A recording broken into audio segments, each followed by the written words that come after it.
பல் பிடுங்கப்பட்ட விவகாரம் தொடர்பாக சிபிசிஐடி விசாரணை தொடங்கப்பட்டிருக்கிறது.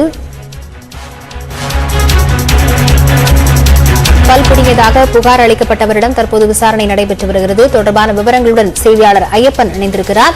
ஐயப்பன், விசாரணை நிலவரம் என்ன, விவரங்கள்?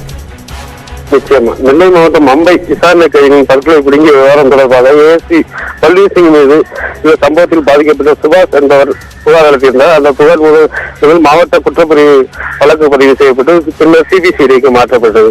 அந்த சிபிசிஐடி விசாரணையானது நேற்று அந்த சுபாஷிடம் சம்மன் அனுப்பப்பட்டு விசாரணை செய்தனர். அந்த வாக்குமூலத்தை பதிவு செய்த சிபிசிஐடி போலீசார்கள் இன்று சுபாஷை அழைத்துக் கொண்டு கள்ளக்குறிச்சி காவல் நிலையத்தில் நேரடியாக சென்று அவர் எவ்வாறு தாக்கப்பட்டார், அங்கு என்ன நடைபெற்றது என்பது குறித்து கள்ளக்குறிச்சி காவல் நிலையத்தில் நேரடியாக சுபாஷிடம் கூட்டி சென்று விசாரணை நடத்தி வருகிறார்கள். லாவண்யா,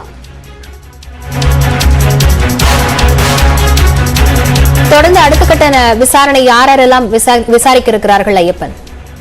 தற்போது இவருக்கு மட்டுமே சந்தேகம் நடத்தப்பட்டு விசாரிக்கப்பட்டு வருகிறது. மேலும் இந்த புகார் அளிக்கப்பட்டது தொடர்பாக 2 பேர் உள்ளார்கள். அவர்களுக்கு சம்மளிக்கப்பட்டு விசாரணை நடத்தக்கூடும் என்று தெரிகிறது. அது போக மற்றபடியான தகவல்கள் வெளிவரவில்லை. இந்த புகார் தற்போது அளிக்கப்பட்ட சுபாஷ் அளித்த புகாரின் அடிப்படையிலே இந்த வழக்கு புகழ்க தகவல் அறிக்கை பதியப்பட்டு விசாரணை நடைபெற்றது. இந்த வழக்கில் சம்பந்தப்பட்ட இந்த புகாரில் சம்பந்தப்பட்ட 20 சம்மன் அனுப்பப்பட்டு விசாரணை செய்யப்படலாம் என்று தெரிகிறது. லாவண்யா, தகவல்களுக்கு நன்றி ஐயப்பன்.